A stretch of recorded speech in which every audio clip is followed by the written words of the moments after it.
Guys अभी मेरे को नहीं समझ आ रहा मैं कहाँ से स्टार्ट करूँ। आप लोगों को क्या चीज़ें बताओ क्या नहीं। बिकॉज जो हम लोग चीज़ें सोशल मीडिया पे देख रहे हैं एंड जो हम लोग अंदर से फील कर रहे हैं, जो सोशल मीडिया पे बहुत कुछ कुछ जगह पे बहुत अलग चीज़ें जा चुकी है एंड गलत इन्फो जा चुका है। जो बंदा 4 साल से सबसे ज़्यादा रहा है बूट कैम्प में, ऑब्वियसली उसके बारे में मैंने कभी भी नहीं सोचा था कि मैं स्ट्रीम पे आके ये सब कुछ बातें मेरे को बतानी पड़े उस बंदे के बारे में। और मतलब मेरे में उतने गर्ज भी नहीं है कि मैं आप लोगों को इतना सब कुछ बता दूं, क्योंकि हम लोग उस स्टेट में नहीं है गाइस। आप लोगों को बता दूं, ताहिर का अंतिम संस्कार जस्ट अभी 1 घंटे पहले हो चुका है उसके अपने घर में। एंड आप लोग ये पिछले 2 दिन में जो भी कुछ कुछ लोग मतलब जिनको पूरा इन्फो नहीं पता था, उन्होंने बहुत कुछ एलिगेशंस मिस इन्फो पास कराए, जो कि बहुत गलत है उसकी फैमिली के लिए, हम लोगों के लिए। उसकी फैमिली ने मतलब बहुत सफ़र कर रही है गाइस। तो अगर आपको मतलब मैं कुछ कुछ चीज़ें बताना चाहता हूँ, जैसे कि मीज़ो के स्ट्रीम का इंसिडेंट हो गया। वो टाइम पे ताहिर जस्ट बूट कैम्प में आ चुका था बाहर से। उसके दोस्त, उसके रिलेटिव्स एंड उसकी मम्मी कश्मीर से उसके घर से बूट कैंप आ चुकी थी। उसके दोस्तों ने उसकी मम्मा को इन्फॉर्म कर दिया था कि आंटी ऐसे ऐसे ताहिर थोड़ा सा स्ट्रेस में है एंड वो स्टेबल नहीं है, तो आप प्लीज़ आ जा, मतलब मुंबई आ जाना। तो उसकी मम्मी तब बूट कैंप आ गई थी उसको मिलने के लिए। तब तक हम लोगों को गाइज ज़ीरो इन्फो था किसी भी चीज़ के बारे में, क्योंकि जैसे ताहिर हम लोगों के साथ रहता है बूट कैंप में, आप कुछ वीडियोस ब्लॉग्स देख लेना, वो एकदम जैसे नॉर्मल इंसान होते हैं वैसे था। उसने 1% भी हमको कभी ऐसे जाहिर नहीं करा कि वो किसी ऐसे स्टेट में उसकी हालत ख़राब है, ऐसे कभी उसने फील नहीं होने दिया। उल्टा बूट कैंप में सबसे ज़्यादा रहने वाला ताहिर था। सबसे ज़्यादा अपने बॉडी की केयर या डिसिप्लिन में ताहिर रहता था। 10 चीज़ अच्छी चीज़ें वही बता देता था लोगों को कि डिसिप्लिन सारी चीज़ें। तो हम लोगों ने कभी भी नहीं सोचा था कि उसके साथ ऐसा कुछ हो सकता है, कि वो किसी ऐसे स्ट्रेस में जो उसको अंदर से ही खाया जा रहा है। तो जब ताहिर बूट कैंप में आ गया गाइस, जब उसके दोस्त रिलेटिव्स ने उसको बूट कैंप लेके आए रात को, वो टाइम पे एक्चुअली मीज़ो का स्ट्रीम चालू था।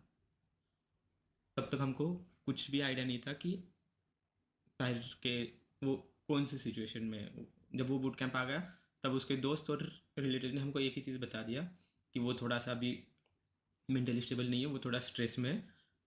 और वो थोड़ा सा मतलब भाग दौड़ करना, खुद को कुछ करना या किसी को हाथापाई करना, ऐसे वाले इसमें था। तो हमने बस नीचे से एक मैसेज ऊपर पहुंचा दिया था गाइस कि ऊपर सब अपना मतलब अभी जैसे उन लोगों ने हमको इन्फो दे दिया था, वैसे हमने वो एक इन्फो पास करा था कि सब लोग अपने अपने रूम में रहना, कोई बाहर मत आना। तो जो आपने जो आवाज़ सुनी मीज़ो के स्ट्रीम पे, वो उसका मेन मोटिव ये था कि लाइव चल रहा था, ऑब्वियसली हम लोग नहीं चाहेंगे ना ऐसी कोई भी चीज़ चली जाए। तो वैसा था। तो आप प्लीज़ ताहिर एंड मीज़ो के स्ट्रीम को इंटरकनेक्ट मत कीजिएगा। मीज़ो के स्ट्रीम के टाइम पे ताहिर के साथ कुछ भी ऐसा इंसिडेंट नहीं हुआ। वो जस्ट बूट कैम्प में आया था एंड वो पार्किंग में ही था। एंड जो आपको मीज़ो के स्ट्रीम में जो आवाज़ वगैरह सुनाई दी है गाइस, वो एक्चुअली जब उसका 600 का सेलिब्रेशन था, तो उसके बलून्स वगैरह जो उन्होंने सेलिब्रेशन के डेकोरेशन के लिए करे थे, वो एक्चुअली सेकंड फ्लोर पे ऐसे बाहर थे एंड जेकब उसके साथ खेल रहा था तो वो फोड़ रहा था, तो वो वैसे वाला था। तो प्लीज़ मीज़ो का स्ट्रीम एंड ताहिर को आप प्लीज़ रिक्वेस्ट कर रहा हूँ मैं, किसी भी तरह से इंटरकनेक्ट मत करना। वो टाइम का कुछ भी एक दूसरे के साथ कनेक्शन नहीं है। मैं प्लीज़ आपको रिक्वेस्ट कर रहा हूँ भाई। एंड देन जब उसकी ये उसकी जब मम्मी आई थी, तब ताहिर, मम्मी, उसकी मम्मी, उसका कज़न ब्रदर आया था, वो लोग नीचे बैठ के बात कर रहे थे। तब तब हमको पता चला। हमको तो गाइस तब तक 0% आइडिया था ताहिर के किसी भी चीज़ के बारे में। एंड ऑब्वियसली कोई अपनी पर्सनल चीज़ें नहीं शेयर करता है, मतलब ऊपर उसके दोस्त वगैरह के साथ करी होगी जो जो उसको क्लोज मानता है। एंड जब उसके घर वाले आ गए, वो एक दूसरे के साथ मिले। उस टाइम पे उसकी मम्मी उसको समझा रही थी, नॉर्मली बात कर रहे। फिर 2-3 घंटे बात कर रहे, हम सब लोग टेरेस पे बैठे। ताहिर एकदम गाइस स्टेबल हो चुका था उसके बाद। नॉर्मली उसने फ्रेश हुआ, उसने खाना पीना खा लिया। एंड देन वो बोला कि अमर भाई मैं अभी थोड़ा सा फ्रेश होने के लिए मैं अपने घर जाना चाहता हूँ। एंड उसकी गाइस हम लोग फ्लाइट कर रहे थे कल, मतलब 31st के आफ्टरनून की, क्योंकि ऑब्वियसली उसकी मम्मा बहुत थक के आई थी। एंड वो सिचुएशन नहीं था उसका तुरंत फ्लाइट करके, मतलब हम लोग ऐसे नहीं है कि भाई आ गए तो ये लो फ्लाइट और चले जाओ, हम लोग नहीं है गाइस जैसे। एंड वो दूसरे दिन जाने वाले थे, ताहिर ने खुद बोला था मैं घर चला जाऊंगा मम्मी के साथ एंड स्टेबल होके वो बूट कैम्प में रिटर्न आ जाएगा।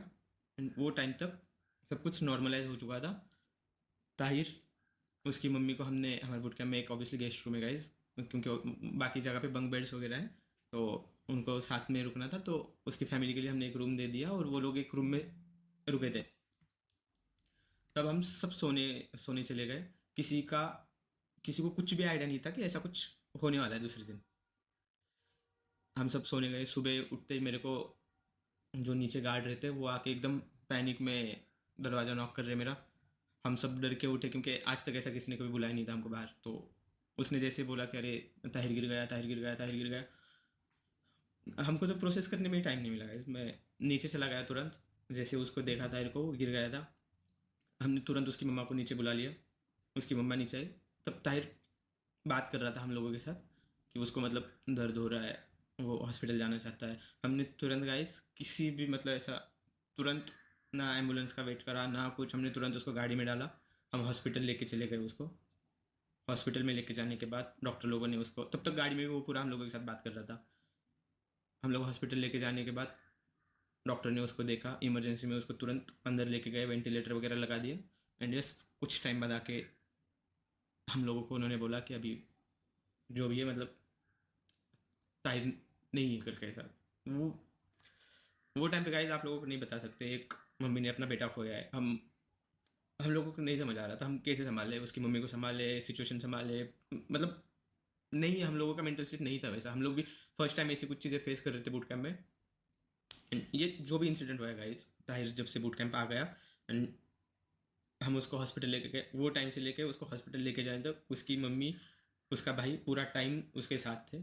जो भी सब कुछ हुआ है उनके आंखों के सामने हुआ है, बस वही लोग प्रेजेंट थे उसके लास्ट टाइम में।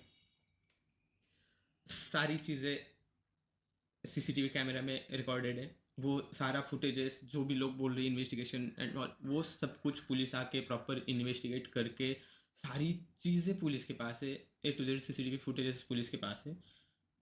तो प्लीज़ ऐसा कुछ भी एलिगेशन या अपने हिसाब से स्टोरी लाइन मत बनाना कि इसमें गॉड लाइक का कुछ इन्वॉल्वमेंट है, ताहिर के किसी दोस्त का या बूट कैम्प में किसी का। गाइस ऐसा कुछ भी नहीं है। अगर ऐसा कुछ होता तो हम फर्स्ट होते जो ऐसे किसी पर्सन को पुलिस के हाथ में दे देते। मैं ये भी आपको मेक श्योर कर रहा हूँ। एंड फिर हम लोग ये स्टेटमेंट देने के लिए इतना वेट क्यों करें ये भी बता देता हूँ। एक माँ ने अपना बेटा खोया था आंखों के सामने। हॉस्पिटल में जाने के बाद डॉक्टर ने बता दिया, हॉस्पिटल ट्रीटमेंट के दौरान उसके साथ मतलब डॉक्टर ने बताया ट्रीटमेंट वो ये हो गया। गिरने के बाद उसको मल्टीपल बॉडी इंजरीज हो चुकी थी इंटरनल, उस चीज़ से उसका मतलब डेथ हो गया गाइस हॉस्पिटल में। हम लोगों का बस ये था कि अभी उसकी मम्मी हमारे सामने, उसका भाई भी मतलब हमारी एज का है छोटा, तो हम नहीं समझ पा रहे थे उसकी मम्मी को कैसे हैंडल करे। कोई बूट कैम्प में ऐसा कोई बड़ा नहीं है हमारे कि जिसकी ये सब चीज़ों में कंट्रोल करे वगैरह। हम लोगों ने उसकी मम्मा को संभाला, हॉस्पिटल के सारे प्रोसीजर कंप्लीट कर रहे, पुलिस के सारे प्रोसीजर कंप्लीट कर रहे। और ये सब कुछ करते करते हमको कल पर मतलब रात को सिर्फ 31 रात को 3-4 बज चुके थे। एंड उसका जो भी था उसको हमको घर तक पहुंचाना था, उसकी मम्मा को, ताहिर को। एंड हम सब लोग उसी प्रोसीजर में लगे थे गाइस। तो इस चक्कर में हम लोग ऐसे बाद में आके लेट आके आपको बता रहे। अभी उसका जैसे अंतिम संस्कार हो चुका है ताहिर का। तो मैं प्लीज़ आपको रिक्वेस्ट कर रहा हूँ किसी भी चीज़ को किसी भी चीज़ से इंटरेक्ट मत करना। ये सब कुछ इंसिडेंट 31 को मॉर्निंग में हुआ है। एंड उसके बाद से लेके अब तक हम लोग पूरी तरह से ताहिर की फैमिली को संभालने में, ये सारी चीज़ें प्रोसीजर करने में, पुलिस हो गई, ये सारी चीज़ों में ही लगे हुए। एंड जो भी कुछ है सब कुछ पुलिस के पास है। एंड अभी मैं आपको एक ही रिक्वेस्ट करता हूँ गाइज, अगर आप लोग कभी भी किसी ऐसे मेंटल हेल्थ में हो या अनस्टेबल फील कर रहे हो, स्ट्रेस में फील कर रहे हो, प्लीज़ अपने आजू बाजू वाले जिनके साथ भी आप शेयर कर सकते हो, चाहे मम्मी हो, पापा हो, दोस्त हो, भाई, प्लीज़ शेयर कर देना। हमने देखा है भाई ये सब कुछ होने के बाद एक फैमिली के ऊपर क्या गुजरता है। नहीं होता ये चीज़ें हैंडल करना इतना ईजी नहीं होता भाई। तो प्लीज़ आप हमेशा कुछ भी होता है प्लीज़ शेयर कर दो किसी को, अपना ध्यान रखो। एंड इस अभी जो भी सिचुएशन है, प्लीज़ गाइस थोड़ा सा प्राइवेसी का ध्यान रखना, ताहिर के फैमिली को थोड़ा सा सपोर्ट करना, उसके लिए प्रे करना, जहाँ पे भी रहे गाइस। बस मैं यही चाहूँगा ताहिर जहाँ पे भी रहे हो अच्छे से रहे अभी।